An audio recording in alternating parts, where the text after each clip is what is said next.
Welcome to Political Beatdown. I'm Ben Meiselas, joined by co-host Michael Cohen. We have a lot to discuss, Cohen. Everything from the attack on Qatar, which is the Israeli airstrikes on sovereign territory in Qatar, which Trump approved, which our allies, or I guess you can say former allies, whether it's Canada, France, etc., are all basically saying you can't just go, regardless of the fact that you're going after Hamas, which people are okay with. You can't just go and disturb a world order by just blowing up residential buildings in Doha, in Qatar. So we're having that. We're having the fallout over the subpoena that turned up the Epstein birthday book that Wall Street Journal wrote about. And now Donald Trump and everybody in the Trump orbit is claiming this was a forged signature. So why don't we actually start there, Michael Cohen? Yeah. You've known Donald Trump longer than most people. You've seen his signature thousands of times. Okay. The signature that you saw in the birthday book that was produced pursuant to a lawful subpoena issued by the House Oversight Committee that had Donald Trump's signature. Is that Donald Trump's signature, Michael Cohen? So, Ben, I have watched as one idiot pundit after another, like Byron Donalds, I think was one of them, the guy Bashir, another one, calling this document a forgery. It's an auto pen. We've heard every excuse. And so the second I started hearing this, I have a file, old stuff from my office, from my time, my decade and a half with the guy. And I found a letter that Donald had sent to me, a personal letter, because when he was writing for business, he always wrote Donald Trump. But when he was writing personal letters, this is exactly the way that he wrote it.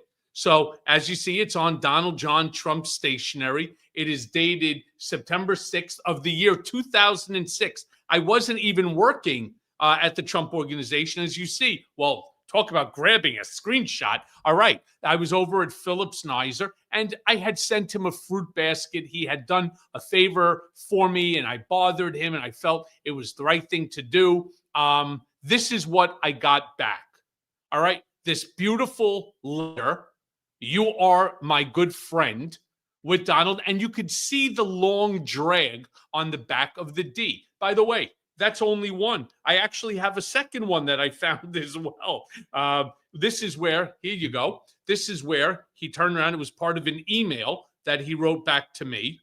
You want to grab that as a screenshot, or I'll send that to you also. Why not? You should have it. My point is, this one, Michael, you could never disturb me. You are great. But if you notice, again, with the Donald, when you get the long drag of the D, it's his signature. So my question is, why would you turn around and deny something that is absolutely 100% legitimate? All it does is it continues to create these conspiracy theories. It continues to create these innuendos, these hypotheticals. And you know what? The funny thing, what Donald Trump had written with that photo, with the picture, the doodle of the woman's figure, with a weird conversation between him and Jeffrey Epstein. The only weird line is really the last one about that, we should be friends for another 50 years and keep more secrets, things like that. Compare that, Ben, to the very first letter in this 232-page birthday book put forth by Ghislaine Maxwell from a guy named Johnny Boy Kafka. I got to be honest, it's one of the most vile, disgusting, hellacious letters I have ever seen anybody write. If this was Comedy Central, they would have banned this from a roast. There's a guy named Mike Nellis who posted, they have no defense on Epstein if this is the best they got. They could end this scandal tomorrow by just releasing the files. But they've made an intentional decision that not releasing them is better for them politically. Think about that. This cover-up, this secrecy, what you're seeing them say now about the signature, they've decided this is better for them than whatever is actually in the files. Now, Cohen, you remember as a litigator, there was a concept called an adverse inference, where a party would spoliate records, meaning they would destroy it or hide the records during a litigation that were required to be produced pursuant to a subpoena. At some point, the judge would step in and say, enough. We're going to instruct the jury that the reason you're not showing these records is because they would tend to prove your liability or tend to incriminate you. And so the fact that Donald Trump reacts this way to this letter versus says, hey, everybody, I was a rich guy living in Palm Beach.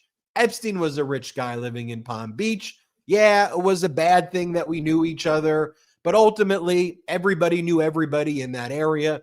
I strongly condemn everything that he's done. I want to support the victims and make sure I get out the files. I certainly regret having any friendship with the guy, but it wasn't more than that. And I certainly could have exercised better judgment and shouldn't have hung out with him. And then you move on, right? If you have nothing to hide, Cohen, it's as simple as that. And you go, yeah, you know, the document talking about secrets and Enigma, we had a secret handshake together, or we shared other secrets together. It's not anything salacious or sexual or about underage girls. Like, you could say, like, that would be a normal response. Wouldn't be great that you were friends with the person, but the world is small. People know people. Sometimes you can't choose your neighbors, but that's how you would describe it if this was a normal thing. Right. But it's I not don't understand, Ben. I do not understand for the life of me why they just don't release the file. By the way, I'm praying. I literally, before I go to sleep, I pray for the health, continued health of my parents, my friends, my children, my wife, to all my loved ones, for you, your baby, right? Jordy's new baby. I pray for everybody. But you know what else I actually pray for? I pray that they release these goddamn files, unredacted, except for the names of the victims. Why? In that way, I can give, again, the two-finger salute to all the assholes out there that keep wanting to turn around and to attack me. Oh, you know more. I had one guy today on social media, Ben. I was meaning to call you. This guy on social media sitting there and attacking me, claiming that, hey, look at this video, Cohen. Who did you pay what NDA? I then reviewed the video. The video was from 1997, 10 years before I even came into Trump's orbit. So I said, and the guy happens to be a lawyer. So I said, I really can't believe that you're legitimately a lawyer. I actually looked up his law firm. You must be the worst fucking lawyer in the planet if you turn around and you understand that I started at the Trump Organization in 2007. This took place in 1997. And you want to know what NDA I did? Seriously? I mean, it's just that stupid. I truly cannot wait so I can turn around and say to people right off the rip, where's my apology? All right. I told you I had no clue about any of this. In fact, what's going to happen? I don't believe, that Trump was involved in any of these massages, and it's just not his nature for it. Now, again, that's only from the time that I know him. I don't know what he was like when he was younger. Did he develop these tactile issues later on in life? I don't know. And I'm so sick and tired of all of the conversation about this. Just release the fucking files already so that we don't have to sit here and keep with these innuendos, these hypotheticals, these conspiracy theories. Oh yeah, well, this line shows you that Trump is a bad guy. Well, it is smoke. I grant you that. It is smoke. But not everywhere there's smoke, there's fire. Well, where there is a sex trafficking pedo ring that you are covering up for, where one of the situs, one of the locations where the recruitment took place was your home, was Mar-a-Lago. That's where the sex trafficking base for at least one underage girl took place, at Mar-a-Lago. So Trump could say, I didn't know anything about that, but it happened at Mar-a-Lago. That was the testimony. That's what convicted Ghislaine. Yep. Virginia Giuffre has since died by suicide. That is an undisputed fact. Cohen, this is somebody. Fact. Undisputed fact. Another undisputed fact is he's been found liable by a jury for sexual assault. He's been found liable for that. Not only was he found liable for that's not a normal thing, Cohen, that people go in their lives and get found liable by a federal jury for sexual assault, that your home is used as one of the locations for the sex trafficking ring, that you were best friends with the guy who ran a pedo sex trafficking ring, that you're on audio saying that when you're rich, you could grab women by their genitals and get away with it because rich men do this. And that's what you're able to do when you're rich and famous. Or on other audio talking about how he would use beauty pageants where we know the girls were ages 14 to 28 and inspect their bodies naked. He's on the audio saying that. So, I saw that guy Berman on CNN, this morning, and he was speaking to a Democratic congressman. He's like, well, we have nothing there. I go, the guy was found liable for sexual assault. Liable. Right. And that's why I keep calling, and I know you guys do as well, and it's what I'm so thankful about with this Midas Touch Network and all the various people. I have coming up on my Friday podcast, by the way, Allison Gill, who's new to the Midas Touch Network. She's truly phenomenal. I've known her for quite some time. She's fantastic. Actually, everybody that's on this network is truly fantastic. And we're all calling for basically the same thing. Let's all stay on the same message. Can you think maybe it's possible, other than, of course, the trolls that are out there, right? Let's pull a Republican tactic. Let's all stay on the same line, on the same commentary, which is release the files, unredacted and complete. Why? Because then we don't have to even start speculating and guessing and Ben, you're a lawyer. I'm a lawyer, right? Not everybody in the country are lawyers. Whoa. Not everybody in the country are lawyers. You have a legal mind, and what you do is you deduce from point A to point E, right? And then you put it together and, you make an intelligent determination. But that's not always the way that it goes. I'm saying I don't want to guess anymore. I'm tired of all of the conspiracy theories. I'm tired of all of the innuendo, people making claims. Oh, Trump, paid Cohen for doing something with Katie Johnson. I had nothing to do with Katie Johnson. All right. I'm so sick and tired of it. I can't wait. And I do believe, thanks to all of you, thanks to even people like Marjorie Taylor Greene, people like Thomas Massey, and other Republicans that are standing up for what is right. For what is right. They're standing up, and I believe that those files will ultimately be given. I believe we will see those, at which point in time I will be able to turn around and I will be able to say, fuck you, I told you so. If you take a look right here at another portion of the book, there's some really creepy stuff in that birthday book. I did a whole review of all 238 pages, but there was this cartoon that was drawn that seems to depict Epstein and as a younger grooming the underage girls by giving them balloons and then turning those girls into people who would be sex trafficked and give him massages or he would sexually assault them. And it says 1983 to 2003.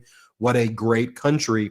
And then there are some people who pointed out that whoever was drawing this behind Epstein and the cartoon girls, that it looks like the person was drawing Mar-a-Lago as opposed to like an Epstein Island. Like, I think that from the angle, it looks like Mar-a-Lago from the beach. Then there was this page right here from Epstein's friend, a member of Mar-a-Lago, holding up like a fake check that said, paid to the order of Jeffrey Epstein, $22,500 from Donald J. Trump. That's not his signature right there. They were doing a crude sexual harassment.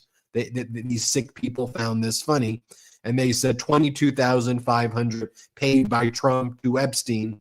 And then the Epstein friend wrote, Jeffrey showing early talents with money and women, sells fully depreciated, and then it's the woman's name or the girl's name is redacted, that he's selling a fully depreciated Jane Doe to Donald Trump for 22,500.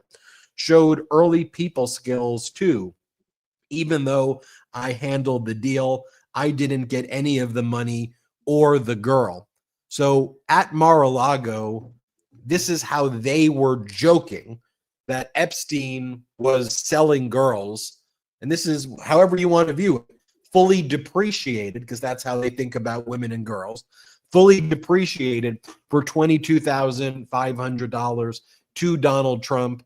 And they're doing that at Trump's home, Mar-a-Lago, which was the site where where at least one underage girl was recruited, Virginia Giuffre. And when Trump was asked, hey, were you aware about Virginia Giuffre? Like, were you aware that Epstein and Ghislaine would take these girls from your spa? I mean, you remember 2 weeks ago or 3 weeks ago what Trump said? He said, yeah, he stole them. He stole the girls. He stole the girls from me. You know what bothered me the most, Ben, about that picture? What really sort of took me is, why were they making the joke about Trump? I was trying to figure out the association. Why did Trump allow that joke to be sort of at his expense? You know, I write about that in my Substack, which, by the way, you can read on the Midas Network Digital, but as well as in my own Substack. But I was always wondering when I saw that picture, why is Donald Trump there? Is the depreciation some sort of backhanded slap about how, in real estate you depreciate your assets and so on? Or you're talking about the fact that after a certain age after the girl has been used in the manner to which Epstein was prostituting them out, that they become depreciated just as some sort. I don't know. I truly don't know. All I can say is I found it to be just I find this whole book to be despicable, starting with the very first letter by this guy Johnny Boy Kafka, which again was just maybe the most disgusting language. If this was a Comedy Central routine, it would have been banned. I mean, talking about Jeffrey Epstein's mother and father and the night that they had intercourse, which ultimately produced Jeffrey, in the most vulgar of manner. I got to be honest with you. If that's how, when I first started reading the book as you did and going through all the pages, when I saw that was the very first letter, I was like, holy shit, I can't imagine what's going to be in this book. Until ultimately I got to the Bill Clinton letter, which was by far, hands down, the most generic hallmark.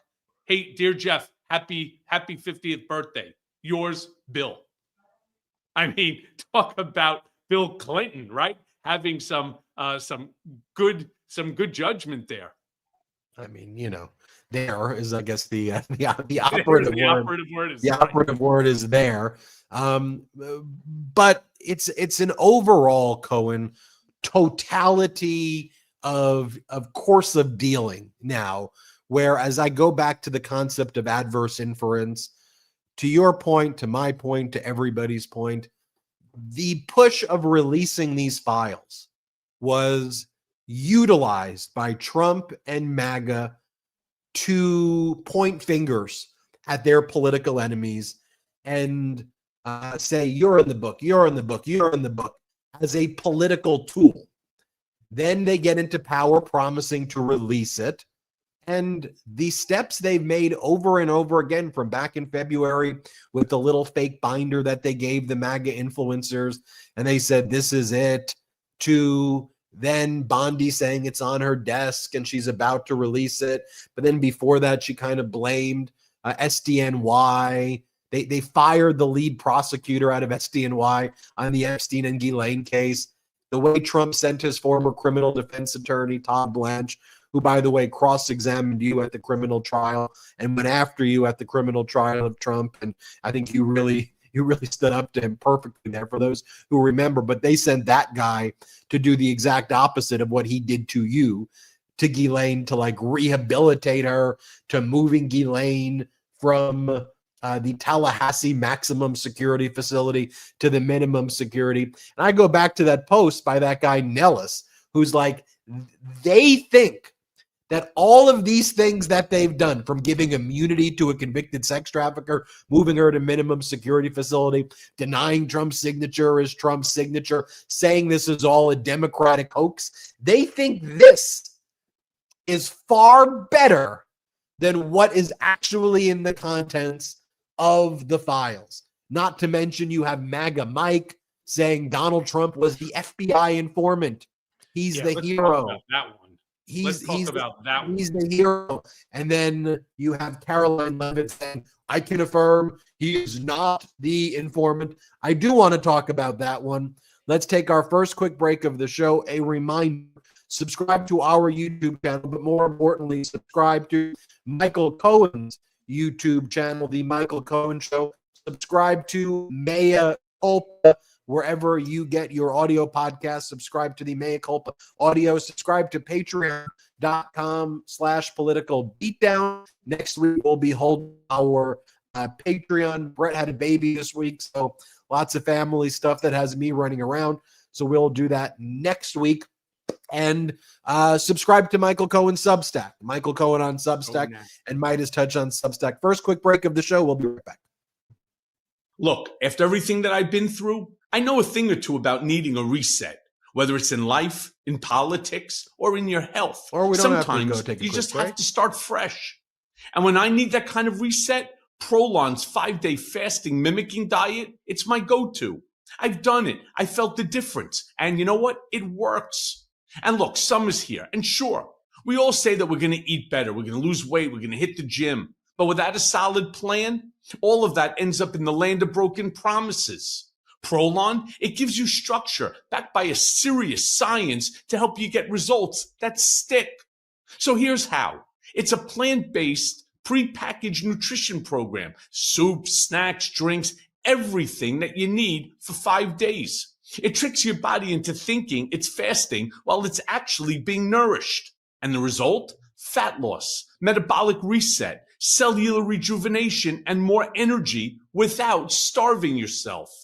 And the new Prolon Next Gen? It takes things to a whole new level. 100% organic soups and teas, better taste, ready-to-eat meals, and the same Nobel-winning science powering it all. So no matter the season, when I'm craving a real reset, Prolon is the only nutrition program that works for me. It's effective, convenient, and honestly, it's one of the smartest things I do for myself. And now, Political Beatdown listeners, brigaders, you're going to get exclusive access to a deal that you won't find anywhere else. So for a limited time, Prolon is offering 15% off site-wide, plus a $40 bonus gift when you subscribe to their 5-day nutrition program. So head right now to prolonlife.com/beat. That's prolonlife, prolonlife.com/beat to claim your 15% discount and your bonus gift. Again, that's prolonlife.com/beat. Give your body the reset it deserves and do it the right way. I got to tell you about my neighbor's cat. You know, the one I always talk about, Marlo. I mean, this guy is a total character. Last week, I watched him sniff around my kitchen like an inspector, judging everything. I mean, I swear, if he could talk, he'd be reviewing restaurants on Yelp. And you know what? I realized something. Marlo deserves the best. And that's where Smalls comes in. Even though I don't feed him, I know he'd go crazy for it because Smalls is real protein-packed, preservative-free food that cats actually love. I mean, imagine Marlo doing a taste test. 2 bowls side by side, one with mystery kibble, one with Smalls. Guaranteed, he wouldn't even glance at the kibble. Go straight for Smalls, nose twitching, tail flicking, the full Marlo seal of approval. So know this, that Smalls started in 2017. Two people cooking in small batches for friends' cats, and now they've served millions of meals. Fresh, healthy recipes that give cats shinier fur, more energy, fewer hairballs, and a litter box that doesn't make you question life choices. And if your cat doesn't love it, Smalls will refund you. No risk, no questions. So here's the deal. For a limited time, because you're a Political Beatdown listener, you're going to get 60% off your first order plus free shipping. So go right now to smalls.com/beat. That's Smalls, SMALLS.com/beat for 60% off plus free shipping. Treat your cat, or just imagine Marlo enjoying every bite. It's worth it. Welcome Boom, boom, back boom. to Political Beatdown. Let's talk about that, Cohen. Everything that's happening with MAGA Mike Johnson saying that Donald Trump was an FBI informant, and then you had to have Caroline Leavitt, Trump's chief propagandist and press secretary, say, "Nope, he's not an informant. I can affirm that he isn't." You know, so this was the craziest shit. This is typical MAGA Mike Johnson bullshit. He has no idea what he's saying, but like everybody, every morning you get your talking points memo. And this guy decided that he was going to go, let's just say, Ben, he was going to go rogue. And he thought he was going to be doing something great. He was going to get a pat on the ass from Trump, that the light of the Lord was going to shine down and bring him some worth. But no. He put his foot right into his mouth, just like the fool that he is. Donald Trump is the hero of the story. He's absolutely the hero of the story. And why? Because he's the one that was protecting these young women. And how did he do such a thing, you may be asking? Well, simple. He became an FBI informant. He could not stand. He could not stomach the injustice that was being done to these young children. And so picked up the phone, became a FBI informant, and so on and so forth. Well, obviously, Trump's not happy with what MAGA Mike did. So now he needs to pull back, and he needs to try to figure out a way how to wiggle out of the stupidity that he put himself into. Because I assure you, 3 seconds after that comment went live, he was already getting phone calls from Trump's inner circle. Are you an idiot? Are you joking? You want to lose your position, right? Say something stupid. You need to now go out and figure how you're going to retract it in a manner that doesn't make Trump yet again look bad. Ben, was he an FBI informant? No, he was not an FBI informant. Did he turn around and probably drop a dime on Epstein? Because here's what Mike Wolf told me on my Mea Culpa podcast.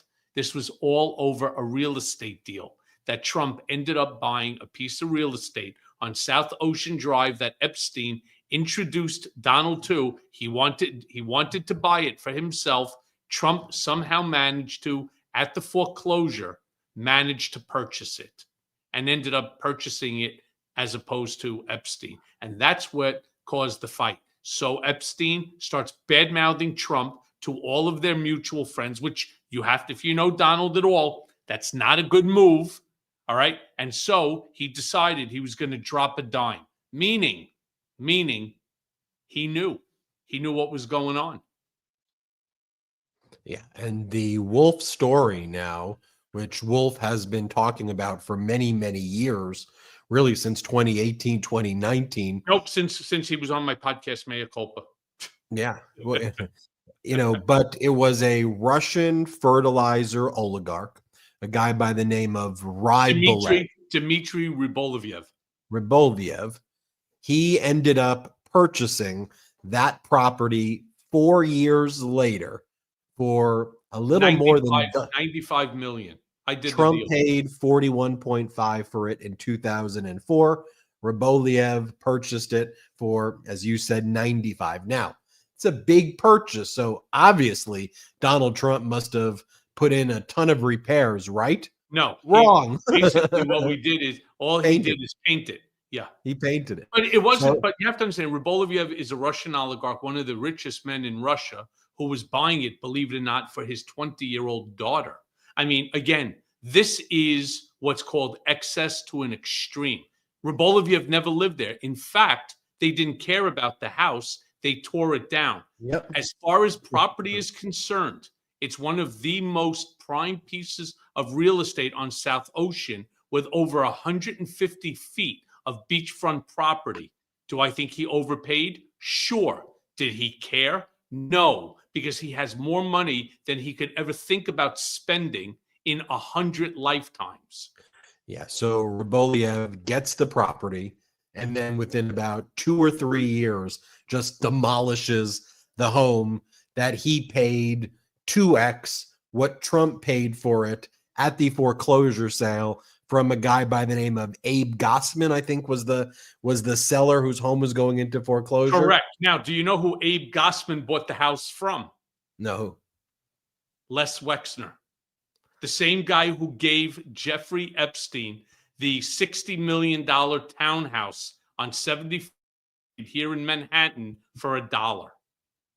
So now that makes a ton of sense.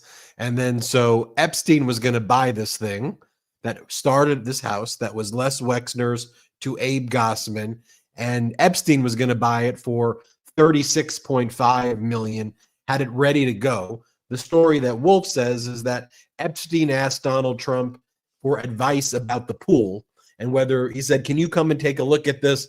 I'm putting my money down on this, and this is going to be great. I need your advice about the pool. Should I move it? Do I keep the pool there? What do you think?" Because Trump was a real estate guy and was in Palm Beach and was Epstein's friend. So Trump shows up. I think you should do this with it. Oh, great. Thanks, Donald. The sale happens, and Epstein finds out that he didn't get it after being told he was going to get it. He's like, what the F? How did I not get the property? They're like, Donald bought it. They're like, my best friend, Donald, bought the property? Yeah. What'd he buy it for? $40 million. And then Epstein, according to Wolf, was like, how did he have the money to buy it? He's been asking, this is what Epstein said to Wolf, he's been asking me to help him out a little bit with some of the finances in terms of liquid cash, get back on his feet. So how was he even able to do it? So then Epstein started, to your point, bad-mouthing Donald to the circle, and Epstein started saying things like, I wonder if the Russian oligarch, who ended up buying it, was involved in the initial transaction and helped Donald Trump buy it to bring in Russian money. By the way, the answer to that, and I can tell this to you emphatically, is no, that's not true. In fact, Rybolovlev bought the house years later. It sat for several years, before which Trump put it on the market with Sotheby's International Realty. And they're the ones that found Rybolovlev. It had nothing to do. There was no inside Russia transaction that was going on. And how do you know that? Because knowing Donald Trump, you think he's going to pay a real estate broker 5% of the transaction simply because, he wants to have some sort of a pathway or an arm's length transaction? The answer is no. It's not how it happened. And by the way, Trump actually had money within which to put down for that house. He also probably took out a loan through Deutsche Bank onto it, if I'm not mistaken. But whatever it was, he had just come off of a very large settlement amount on the West Side property, the rail yards. So, what Jeffrey Epstein was doing was he was trying to hit Donald where it hurts the most, which is, of course, Donald's pocket. Remember how he went crazy when, what's his name, Sullivan, went after Trump and saying he wasn't as rich as he claimed. That drives Trump crazy. Then, according to Wolf, as a result of being driven crazy, Trump, this is what Epstein always suspected, that Trump made the call and said, you should watch what's happening. There are young girls coming in on taxi cabs into the house, because Donald Trump was saying he was a great guy. In the telling of the story, Trump's the bad guy. Like confidential informants, and I guess MAGA Mike got confused between undercover cop and confidential informant. Like being a CI often means that you're involved in the underlying conduct also. That's how you gather your knowledge and you are tipping off people to try to get some quid pro quo that's good for you, or you're trying to get something self-interested out of it. In any event, you had Caroline Leavitt having in her disastrous press conference today, she goes, I'm going to affirm that Donald Trump was not an FBI informant. Here's what she had to say today. Let's play that clip, Jeremy. Mike Johnson, he came out and said that the president was an FBI informant. Do you know what he meant by that, if it's not true? I can affirm that is not true. I think the speaker was referring to the fact that President Trump kicked Jeffrey Epstein out of his Mar-a-Lago property for reasons the president has already discussed. John. And so you can't argue with her, Ben, because she's got the cross on, right? I mean, front dead center, shirt cut down, right to the point. It's truly amazing if you think about it, right? She's now answering for what MAGA Mike Johnson was saying in a way that has absolutely no bearing upon the comment that MAGA Mike Johnson actually even said. Yeah, and look, if Donald, regardless, it's a very basic concept. If Donald Trump were the hero or the good guy in the files where we know his name appears, there would be no reason to call it a hoax. You're the good guy in the hoax? Like, how does that, like, you're the informant in the hoax, the Democratic hoax? You're the good guy, so you don't want it to be known that you were the good guy, and that's why Trump has centered himself as this is a attack on him. You could go, I'm the hero. And you would think that he would basically be out there, Cohen, saying that in his speeches rather than hoax. He would say, I'm the guy who stopped him, everybody. I mean, he brags about the stupidest things that are all lies. He says that he saved Los Angeles 2 times. He says he saved Los Angeles. One, he turned on the faucet, and by turning on a magical faucet in Northern California, that stopped the wildfires, which is the most ridiculous false story imaginable. Then he said that he saved Los Angeles again by calling in the National Guard, and it would have been destroyed. He creates all this hero fan fiction narratives about himself, which are 100% false, but not this one where this is how he can get out of it. Why go, I'm the hero, everybody. I stopped him. You should, and you should be applauding me, and you should be, you should be thanking me. I did what I needed to do. And so the whole thing, Ben, is so ridiculous. But again, I cannot for the life of me figure out why. Why not just turn around and, as somebody who claims that there is absolutely nothing in that file negative about him in terms of acting, or raping any of these young children, just release the fucking file. Pick up the little phone, go ahead and call up Pam Bondi and tell her to take out her keychain, unlock the drawer contains the unredacted file, release it to Congress, release it to the public. We actually all would love to see it. I would love to be able to throw back in the faces of all of my detractors and say, see, I told you. I told you you were wrong. I told you I was not in this file. People still want to turn around and say, yeah, well, Cohen, he's protecting Trump because he's in the file too. Again, my time with Trump started in 2007. So timelines are really important. Because if they're not, maybe you want to accuse me of the Lindbergh baby kidnapping, or maybe even the Lufthansa heist. I mean, one I wasn't born for, and the other one, I was like 5 years old, 6 years old at the time. But sure, maybe I got on my big wheel, I drove over to JFK Airport, and I ended up robbing Lufthansa. I mean, this is how stupid people are getting over this. And I really, Ben, have a problem with the word hoax. Everything is not always a hoax. So we don't have to even debate whether you think it is or it isn't. There is a file there that has been put together by law enforcement that answers all of our questions. Ben, like the same way that you and I actually read. See, most of the people, they don't read. They like to hear it from others, and depending upon what news source that you go to, depends upon what you ultimately hear. If you listen to Fox News and you listen to them talk for a few minutes about this Jeffrey Epstein birthday book. It's no big deal. It's a nothing burger. There's, Donald is exonerated. It's a picture of a woman's figure, but it doesn't mean anything. There's a conversation. It doesn't say there's no smoking gun here. Or if you listen on the other side to CNN, MSNBC, etc., what do you get? This is the biggest fucking deal since, I don't know, sliced bread. And then all of a sudden, it's like, people start coming on and they're debating whether it is or it isn't. All I'm saying, why are we even debating this? If Donald believes that he is innocent of all the charges, that there is no nothing in this book about him, release it. He could do it in 2 seconds. And then you have all the other horrific news taking place as well, from Donald Trump threatening the state of Illinois, and particularly Chicago, with military invasion, using the language apocalypse now, like from Apocalypse Now. And instead of Vietnam, the helicopters are, I guess, dropping napalm on Chicago and burning an American city down, America's third largest city down. And Trump writes, Chicago about to find out why it's called the Department of War. You're talking about invading your own country and attacking your own country, and your hatred about your own country.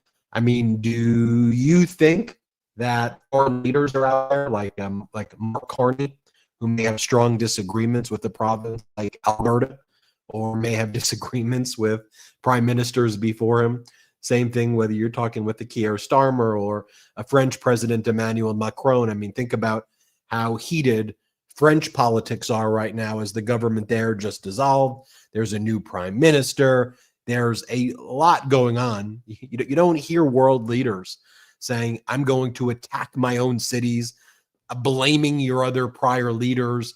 It's Bush League. It's amateur. It's weak. It's not what country. It's not how grown-ups behave, yet alone leaders of nations behave. And there was an art of diplomacy and how we present and project ourselves. And the country right now is just this blabbering, bumbling, kind of weak, pathetic, Trumpian thing. Hey, Ben, on that notion, can I ask you a question? I wanted to get your take. Mm-hmm. Obviously, we all saw that Israel attacked this property in this residential area in Doha, Qatar, in order to kill a group of Hamas leaders. The question I was curious about is, do you think that they actually told Trump in advance, or do you think that they didn't tell him for fear that he would tell somebody and that it would interfere with their plan and potentially put Israeli fighter pilots in harm's way? That's the mistake that it makes when you turn around and you screw over your allies, right? And then you turn around and you cozy up to your adversaries. Here's what Caroline Levitt said about it. Not that, like, when you see this, though, it's like, well, she's the same person who says the signature is forged and a fake. So I can't believe I can't believe what she's saying now, because I know that most likely what she's saying is a total lie. And look, that sucks. I'm trying to use more articulate language, but as an American, don't get me wrong. It wasn't like I was naive before and I was like, I trust the government. I trust the CIA under Biden or Obama. No, I mean, trust me. I don't think that the government always tells us the truth, but I would have some basis to believe that we were at press conferences. Could there be spin here, spin there? Sure. But that we were at least dealing with a world of like reality. But here, when she says this, I'm like, okay, these are words, but she's a liar. Here, play this clip. Well, I have a statement to read for all of you with respect to the Israeli strike in Doha, and here it is. This morning, the Trump administration was notified by the United States military that as Israel was attacking Hamas, which very unfortunately was located in a section of Doha, the capital of Qatar. unilaterally bombing inside Qatar, a sovereign nation and close ally of the United States that is working very hard and bravely taking risks with us to broker peace, does not advance Israel or America's goals. However, eliminating Hamas, who have profited off the misery of those living in Gaza, is a worthy goal. President Trump immediately directed Special Envoy Witkoff to inform the Qataris of the impending attack, which he did. The president views Qatar as a strong ally and friend of the United States and feels very badly about the location of this attack. Feels badly? Like I made a boo-boo, Qatar. I feel badly that I blew up a residential area. And again, I feel badly when I tell you I'm going to call you at 2:00 and I call it 2:10. Exactly. That's when you feel badly. But, from what she's saying there, it does seem to suggest, Cohen, that she's a liar, that Israel did it without telling Trump, that then Trump sent Witkoff to basically go in there and say, look, we're sorry, we had to do it, we had to do it, and then try to cover it up, have Caroline Leavitt make the statement. And now we see governments across the world condemning it. I mean, based on what Qatar said, they seem to condemn it in a way that they didn't. I mean, what she said makes it worse because she makes it seem like they knew in advance that their own residential buildings were going to be attacked. And so they let their own people die so that Israel could strike.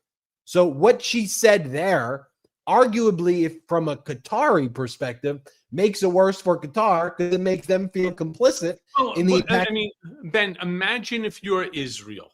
And I want to bring people back to the first administration. You may recall when they were in Helsinki and Trump sat with Putin.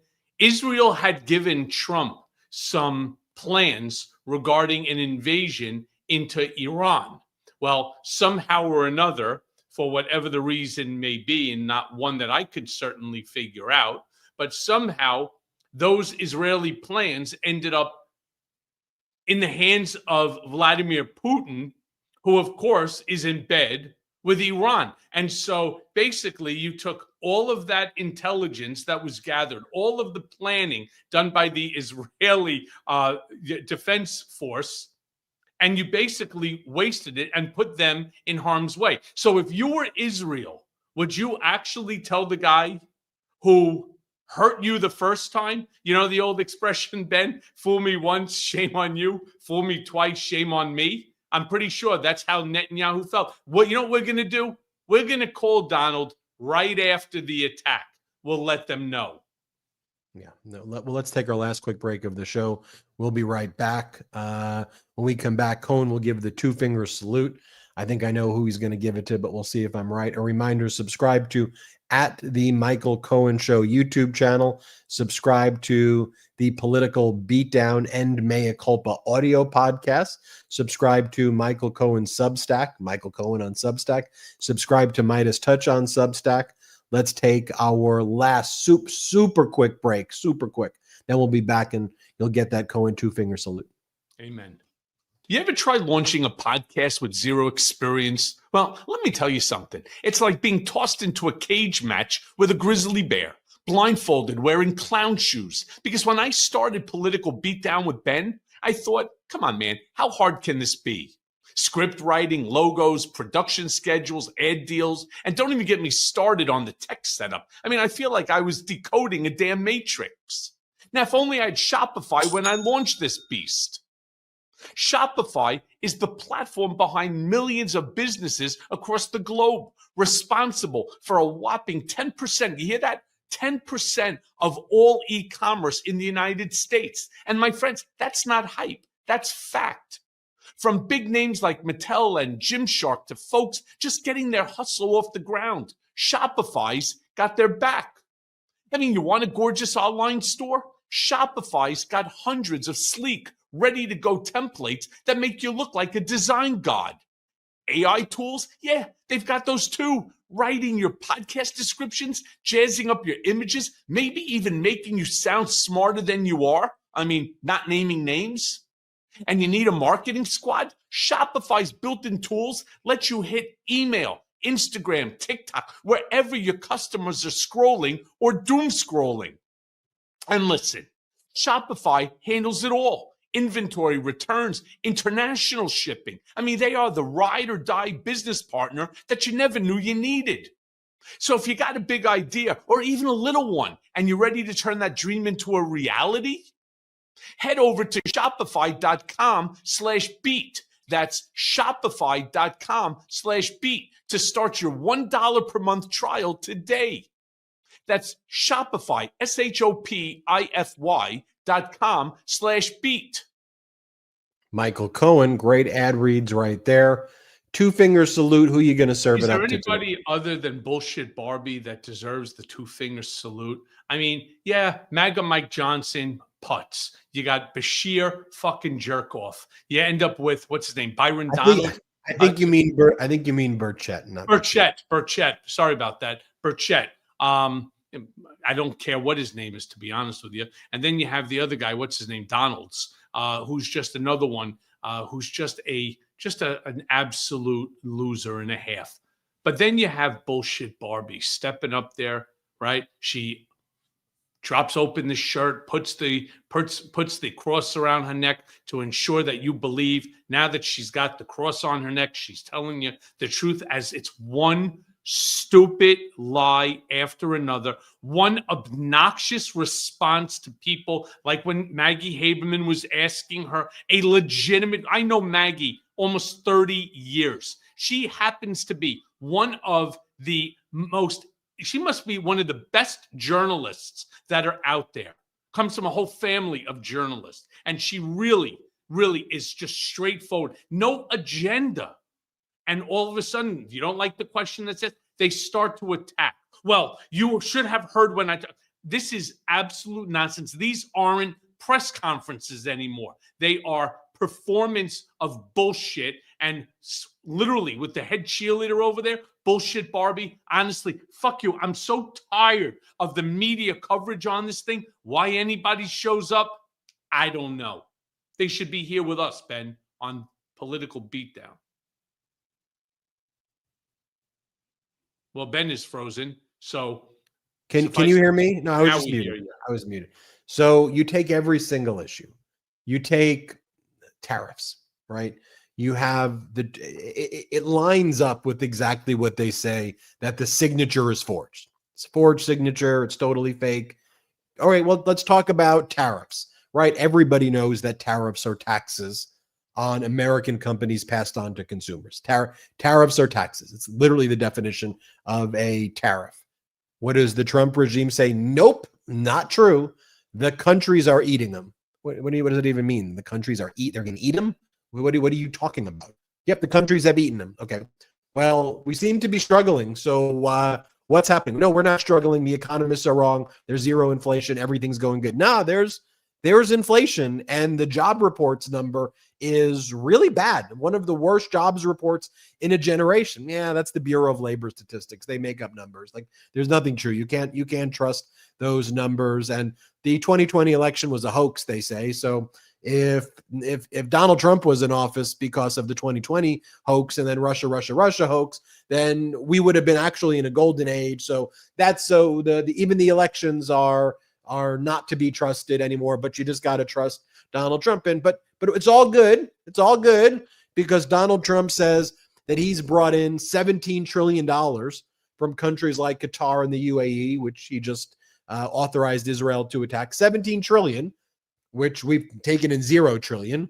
He goes, the tariffs and all these Middle East countries, 17 trillion. I'm investing the 17 trillion. No, you're not. Why would you need to raise the debt ceiling by 5 trillion? Why is our government in 20 days or 21 days about to shut down?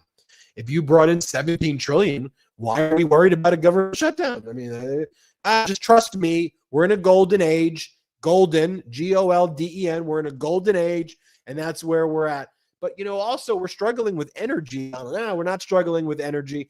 Energy's never been cheaper. Home energy prices as cheap as it goes. Same thing with groceries. Old-fashioned word, as cheap as can be. And Donald, things are more expensive. Nope, you're fake news. You're a hoax. You're a liar.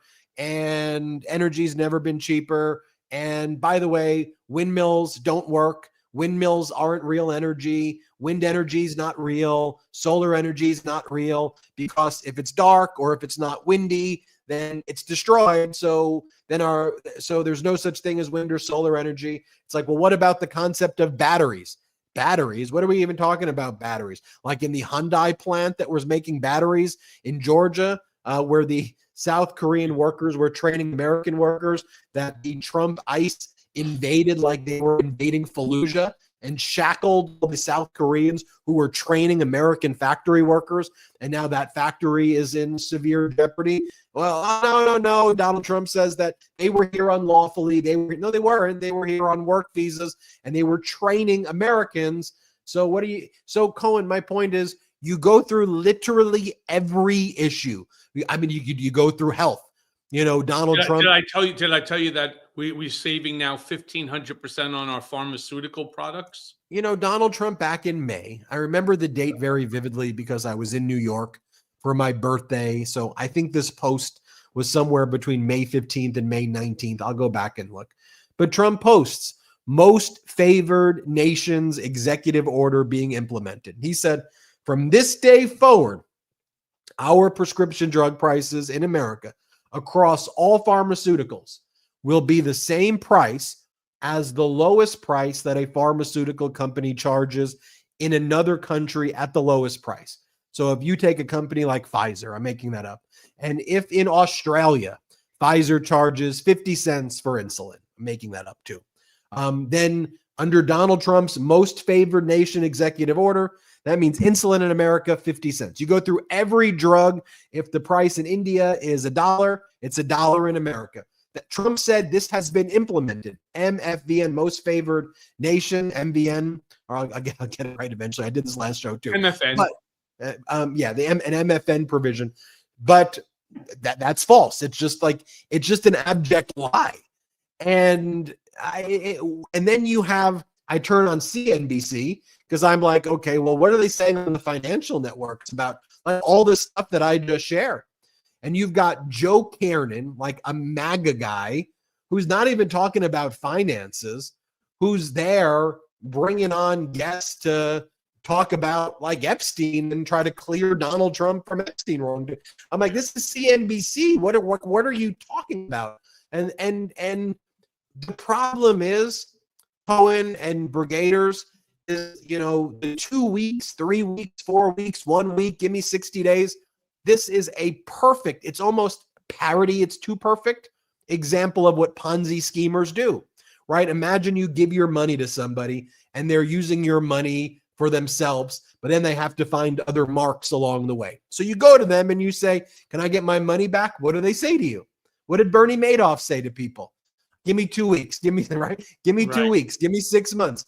Give me a year. We'll show you returns then. Quite literally the playbook. And by the way, when they turn around and they say to you, all right, wait, I've lost all my money. They turn and say, no, you didn't.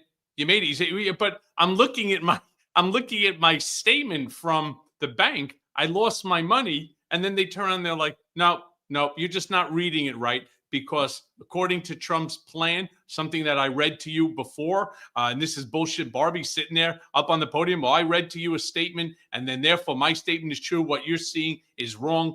You didn't lose your money. You made money. You made money. You're rich. We're in a golden age. Everything is great, and we know that to be false. But 2 weeks, Donald Trump's new one, Cohen, 2027. 2027. He goes, the numbers will start looking good then.